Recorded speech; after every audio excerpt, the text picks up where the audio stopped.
Thank you. I'm very nervous. So I would actually be more comfortable if this was a room on Rikers. So,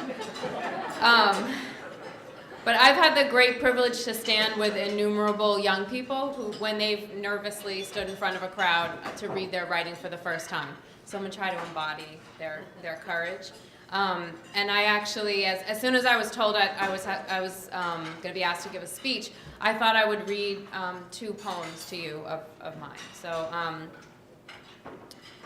I cried inside only once, not for the girl who hung it up a month before Christmas, not for the girl who loved heroin so much she wrote it love poems, not for the girl who spent 365 days in the Bing, not for the girl who had to be escorted with shackles connecting her wrist to her waist to her ankles and mitts on her hands.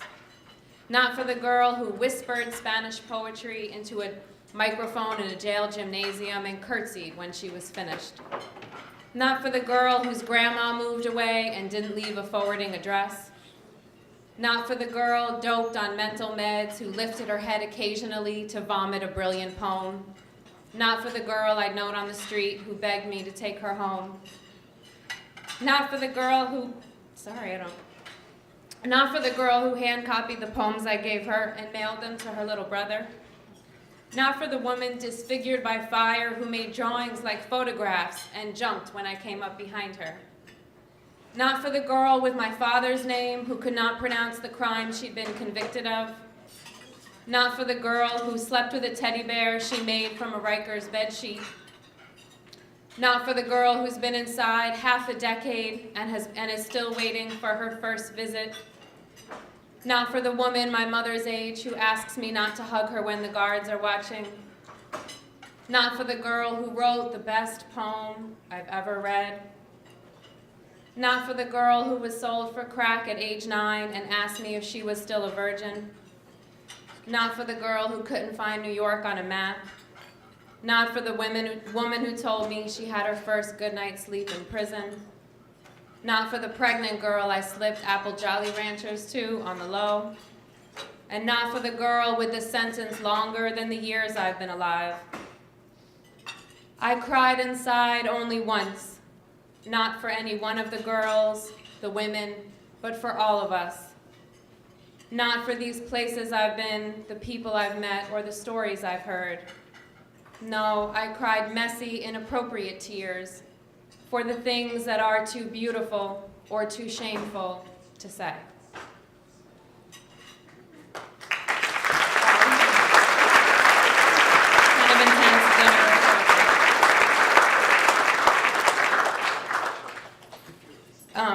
So I did start out working on Rikers, and then kind of where I guess I cut my teeth. And I spent about 10 years working there, and then I've had the great opportunity to work in many others, in a lot of other correctional settings.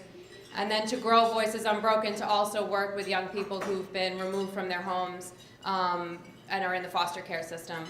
And so a lot of times when I'm asked to speak about the organization's work, it's to people, I feel like I have to defend the kids that we work with, because not everybody believes in them and believes in their best.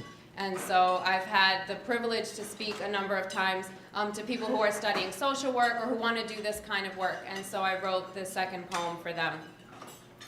Youth work, or despite what Hollywood movies and primetime made-for-TV specials promise, there probably will not be any grand gestures.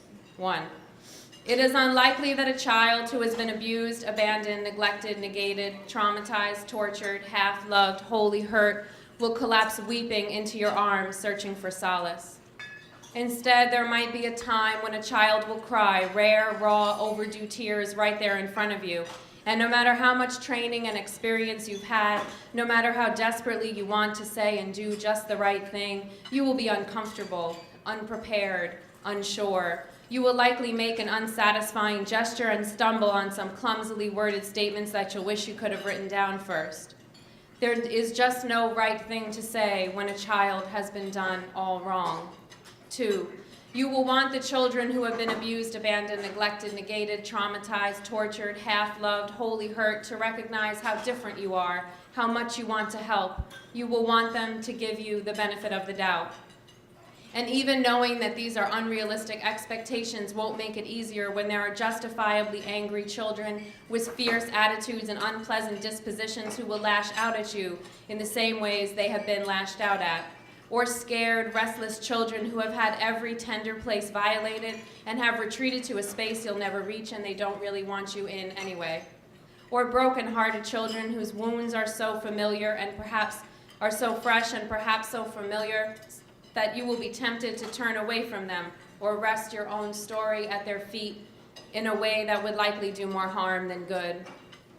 Or the children who are no different from any other children, except that despite all of your patience and compassion, you simply don't like them. Or maybe even disturbed, disgusted by them, though you never use these words or admit to this strong a distaste. You will look inside yourself for stubborn feelings of love that are greater than any you knew you were capable of. But some days it will just be a job, they will just be children, and you will just be the perfectly flawed, well-intentioned grown-up you are. 3. Children who have been abused, abandoned, neglected, negated, traumatized, tortured, half-loved, wholly hurt, don't want Hollywood heroines or terrifically talented teachers. They don't want your carefully chosen words or hugs meant to heal all of the hurt. They want the things that were stolen, broken, lost. They want something more than any one of us can ever give them. They want not to have ever been abused, abandoned, neglected, negated, traumatized, tortured, half-loved, wholly hurt in the first place.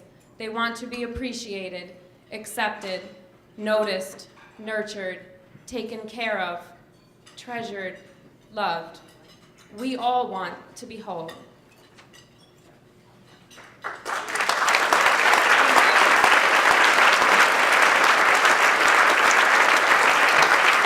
Thank you. I really don't think I've ever been this nervous. So as I told some of you earlier, when I walk into a room, I have this habit of thinking, would the young people that I work with be welcomed here? And a lot of the time, I understand that even though the young people that I work with and I come from the same community and in many ways are from the same place, there are certain privileges I've had that are different. And I understand sometimes I walk in a room and I'm welcome and they might walk in the same room and not be. And it's such an honor to every single person I've met who's affiliated with the Petra Foundation.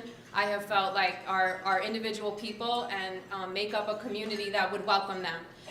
So the young people I work with can't be with us, but I have a feeling that if they walked in the room, people would get up to give them their seat. And it's such an extreme, it's a pleasure to meet all of you and to get to know you a little bit and now to be part of this community. So thank you so much.